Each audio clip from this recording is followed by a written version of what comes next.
बिस्मिल्लाहिर्रहमानिर्रहीम। बख्शिश के वास्ते ना हो परेशान मेरे दोस्त, आवाज़ देगी खुद तुझे जन्नत। दरूद पढ़ सल्लल्लाहु अला हबीबिही मुहम्मद व आलिही व अज़वाजिही व अस्हाबिही व बारिक वसल्लम।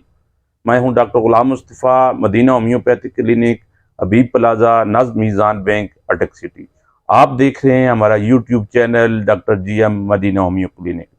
दोस्तों, आज की इस वीडियो में मैं एक मेडिकल टर्म हाइड्रोनेफ्रोसिस आपके साथ शेयर करूंगा कि हाइड्रोनेफ्रोसिस क्या है और इसके बनने की काजेज क्या हैं, वजूहात क्या हैं। दोस्तों, हाइड्रो से मुराद पानी, यानी ह्यूमन बॉडी में पानी से मुराद यूरिन, और नेफ्रोसिस से मुराद भर जाना, फेल हो जाना। यानी गुर्दे जब ज़रूरत से ज़्यादा जो है वो पेशाब से भर जाते हैं और इस वजह से फिर गुर्दे जो है फूल जाते हैं, उनमें स्वेलिंग आ जाती है। इस कंडीशन को हाइड्रोनेफ्रोसिस कहते हैं। दोस्तों, हाइड्रोनेफ्रोसिस को हम एक ह्यूमन यूरिनरी ट्रैक्ट जो कि डायग्राम है उससे मुताबिक समझने की कोशिश करते हैं कि हाइड्रोनेफ्रोसिस किस वजह से होती है। दोस्तों, सबसे पहले जो किडनी है, इनका काम फिल्ट्रेशन का है, और ये जो हम डेली बेसिस पे खुराक खा रहे होते हैं उनमें जो वास्ट प्रोडक्ट बन रहे होते हैं उनका अखराज भी यूरिन के ज़रिए करना होता है। और इंसानी बॉडी में दो गुर्दे होते हैं, इन दो गुर्दों के साथ दो नालियां नीचे की जानिब ब्लैडर की तरफ आ रही होती हैं। इन दो नालियों को यूरेटर कहते हैं, और ये नालियां ब्लैडर में आती हैं और ब्लैडर से फिर नीचे यूरिन है वो यूरेथ्रा के जरिए पास हो जाता है।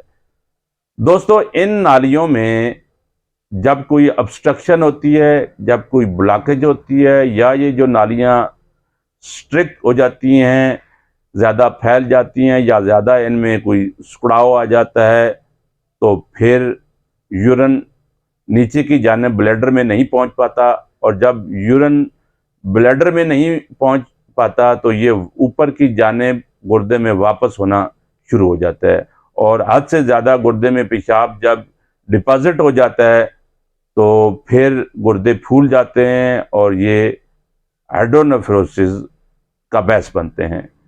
तो दोस्तों, हाइड्रोनेफ्रोसिस की मुख्तलिफ स्टेजेस हैं। ये मिल्ड यानी हल्की हाइड्रोनेफ्रोसिस भी हो सकती है, मॉडरेट यानी दरमियानी हो सकती है, और स्वेर यानी शिद्दत की हो सकती है।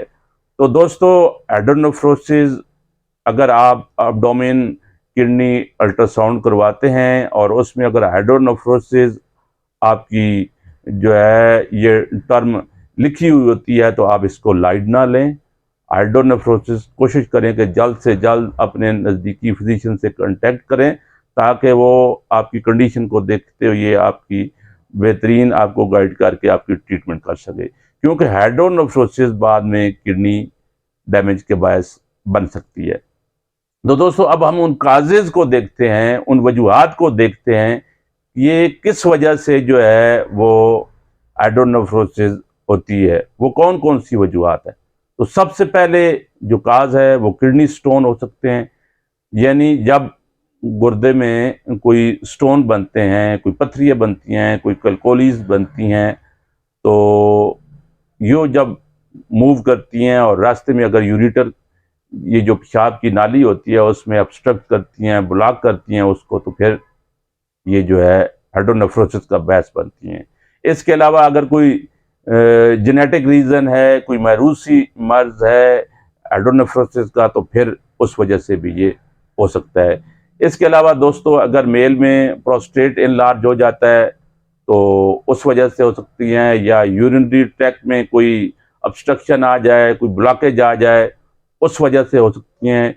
या दोस्तों, एक होता है PUJ ऑब्स्ट्रक्शन, जिसको पेल्विक यूरेटेरिक जो है जंक्शन कहते हैं। ये पॉइंट जो होता है वो गुर्दे के मुंह के ऊपर, जहाँ पर ये जो यूरेटर की नालियाँ होती हैं वो गुर्दे के साथ जहाँ पर मिलती हैं, और शुरू का ये जो पॉइंट होता है, जो जोड़ होता है, जो जंक्शन होता है, वो कहलाता है PUJ जंक्शन कहलाता है। तो इसको हम मेडिकल टर्म में PUJ ऑब्स्ट्रक्शन यानी पेल्विक यूरिटेरिक जंक्शन ऑब्स्ट्रक्शन कहते हैं।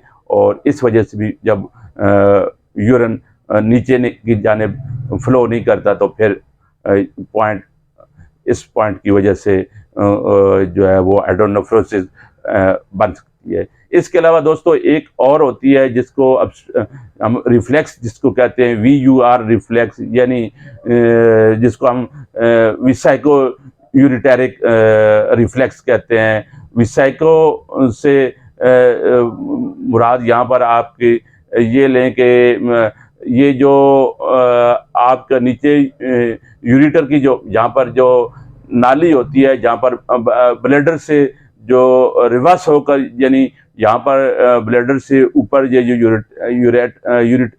यूरेटर की जो नाली होती है, वहाँ पर कोई अगर ऑब्स्ट्रक्शन आ जाए तो फिर पेशाब ऊपर की जानिब रिवर्स होना शुरू हो जाता है। रिवर्स होकर ये पेशाब किडनी में आना शुरू हो जाता है। तो अगर ऐसी कंडीशन हो तो फिर इसको हम विसैको यूरेटेरिक जो है रिफ्लेक्स कहते हैं। जब पेशाब ब्लैडर से ऊपर की जानिब आना शुरू हो जाए तो उसको जो है VUR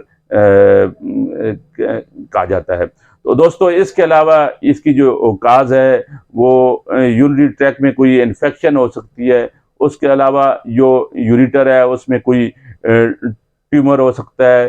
प्रेगनेंसी में के दौरान भी हाइड्रोनेफ्रोसिस हो सकता है कि जैसे जैसे बेबी ग्रो करता है तो उसकी वजह से भी यूरेटर पे जो है वो प्रेशर पड़ता है। उसकी वजह से भी सम केसेस में जो है ये नोट किया गया है कि हाइड्रोनेफ्रोसिस हो सकता है। कोई जो यूरेटर में ब्लड क्लॉट हो सकता है जिसकी वजह से जो है वो हाइड्रोनेफ्रोसिस हो सकता है। अगर कोई इंजरी है तो उसकी वजह से भी जो हाइड्रोनेफ्रोसिस हो सकता है। उसके अलावा अगर ये जो यूट्राइन प्रोलैप्स कर जाए तो उसकी वजह से भी हाइड्रोनेफ्रोसिस हो सकता है। या ये जो यूट्रस में फाइब्रॉइड्स होती हैं उनकी वजह से भी हाइड्रोनेफ्रोसिस हो सकता है। दोस्तों ये वो काजेज थी जिनकी वजह से जो है हाइड्रोनेफ्रोसिस हो सकता है। तो दोस्तों हाइड्रोनेफ्रोसिस को लाइट ना लें, ये जो है ये किडनी डैमेज का बायस बन सकती है। कोशिश करें कि अगर किसी को आप कराते हैं इसकी डायग्नोसिस अल्ट्रासाउंड के थ्रू या सोनोग्राफी के थ्रू, तो अगर आपको ये रिपोर्ट में मिलता है कि आपको हाइड्रोनेफ्रोसिस है और ये किस एरिया में है, ये बाकायदा अल्ट्रासाउंड में मेंशन किया जाता है कि लोअर एरिया में है, मिड एरिया में है, अपर एरिया में है, किस में है, राइट किडनी में है, लेफ्ट किडनी के यूरेटर में ऑब्स्ट्रक्शन है। ये वाज़ह काज लिखी होती है कि किस वजह से ये जो हाइड्रोनेफ्रोसिस है। तो अगर आपकी अल्ट्रासाउंड में ये आता है हाइड्रोनेफ्रोसिस तो आप कोशिश करें कि जल्द से जल्द जो है वो करें, कांटेक्ट करें अपने फिजिशियन से, ताकि इसका कोई बेहतर जो है सलूशन निकाला जा सके। तो दोस्तों मेरे साथ जुड़े रहिए, मेरे चैनल को सब्सक्राइब करिए और इसको अपने दोस्तों के साथ शेयर करें ताकि किसी का भला हो सके। और मिलते हैं एक नई वीडियोज़ में, उस वक्त तक अपना बहुत ज़्यादा ख्याल रखिएगा। अल्लाह हाफिज़।